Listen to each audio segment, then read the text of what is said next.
Welcome back to Albums Born Today, where we delve into the history behind albums celebrating their release. It's April 2nd, 2024. Let's explore what the past has in store for us today. Donny Hathaway is the self-titled debut album by American soul singer and musician Donny Hathaway, released in 1971.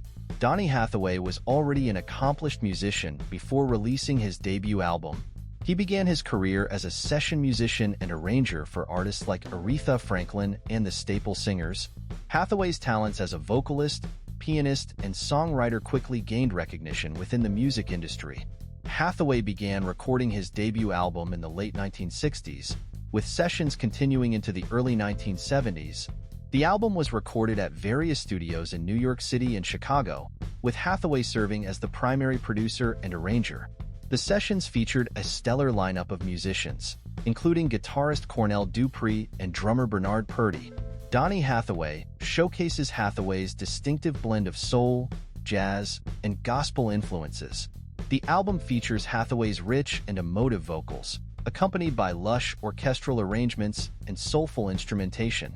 Lyrically, the album explores themes of love, heartache, and social consciousness, reflecting Hathaway's deep personal and artistic convictions.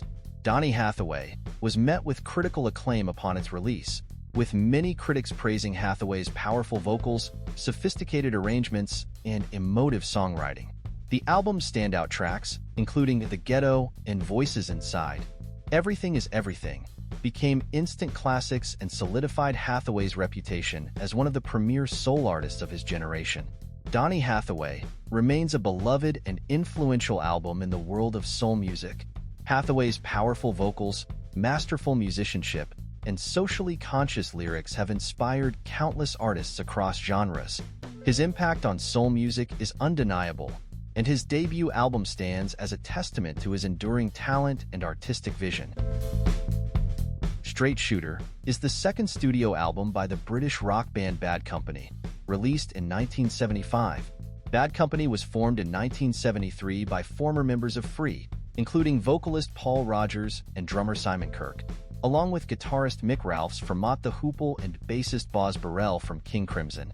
The band quickly gained attention for their bluesy hard rock sound and powerful live performances.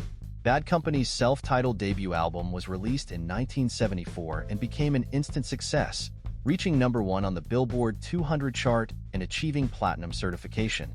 The album featured hit singles like Can't Get Enough and Bad Company, establishing the band as one of the leading acts in the burgeoning hard rock scene of the 1970s. Encouraged by the success of their debut album, Bad Company returned to the studio to record their sophomore effort, Straight Shooter. The album was recorded in 1974 at Clearwell Castle in Gloucestershire, England, with production by the band and Chris Kimsey. Straight Shooter continues in the vein of Bad Company's bluesy hard rock sound, featuring gritty guitar riffs, soulful vocals, and powerful rhythms. The album explores themes of love, desire, and rebellion, with Rodgers' emotive vocals and Ralph's dynamic guitar work driving the band's signature sound. Straight Shooter spawned several hit singles, including Feel Like Making Love and Good Lovin' Gone Bad.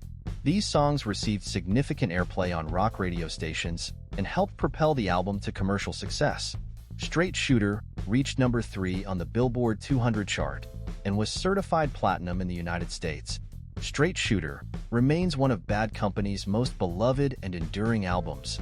Its bluesy hard rock sound and memorable songs have made it a favorite among fans of classic rock.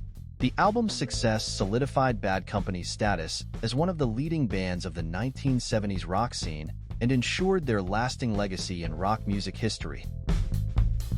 Modern Times is an album by Jefferson Starship, released in 1981. Modern Times marked a transitional period for Jefferson Starship. By the early 1980s, the band had undergone numerous lineup changes and shifts in musical direction. Grace Slick, one of the band's founding members and lead vocalists, had departed, leaving Mickey Thomas as the primary vocalist. Additionally, the departure of Paul Kantner altered the band's sound and creative direction. The album was recorded during a turbulent time for the band. Amidst lineup changes and shifting dynamics, Modern Times was recorded in various studios, including Automat Studios in San Francisco. The recording process was overseen by producer Ron Neveson, who worked closely with the band to capture their evolving sound. Modern Times reflects Jefferson Starship's exploration of new musical territories while still retaining elements of their classic rock sound. The album features a mix of rock, pop, and new wave influences, with catchy melodies and polished production. Lyrically, the songs touch on themes of love, relationships, and societal issues, reflecting the zeitgeist of the early 1980s. Modern Times achieved moderate commercial success upon its release. The album spawned the hit single Find Your Way Back, which reached number 29 on the Billboard Hot 100 chart. While it didn't match the commercial success of the band's earlier albums, Modern Times helped Jefferson Starship maintain a presence in the changing music landscape of the 1980s. Modern Times represents a significant chapter in Jefferson Starship's evolution as a band. Go West is the debut studio album by the British pop duo Go West, released in 1985. Go West was formed in the early 1980s by vocalist Peter Cox and guitarist/keyboardist Richard Drummie. The duo met while studying at London's prestigious Royal Academy of Music and bonded over their shared love of pop music and songwriting. After honing their songwriting skills and developing their sound, Go West began performing on the London club circuit and attracting attention from record labels. In 1984, they signed a recording contract with Chrysalis Records and began working on their debut album.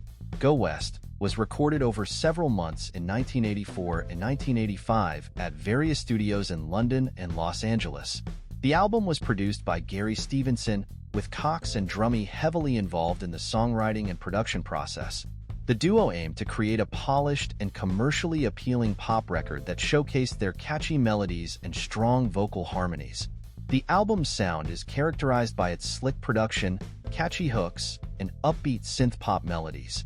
The songs on Go West explore themes of love, relationships, and personal empowerment, reflecting the optimism and energy of the 1980s pop music scene.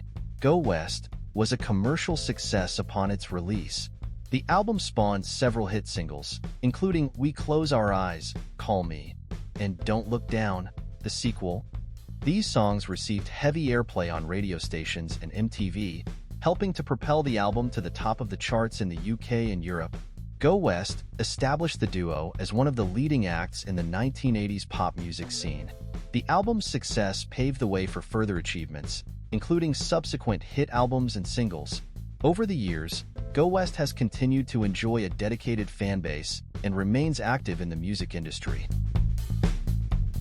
Thanks for tuning in. If you enjoyed this video, don't forget to hit that like button and subscribe for more content. Feel free to leave your thoughts and suggestions in the comments below. Keep the music alive, and we'll see you in the next video.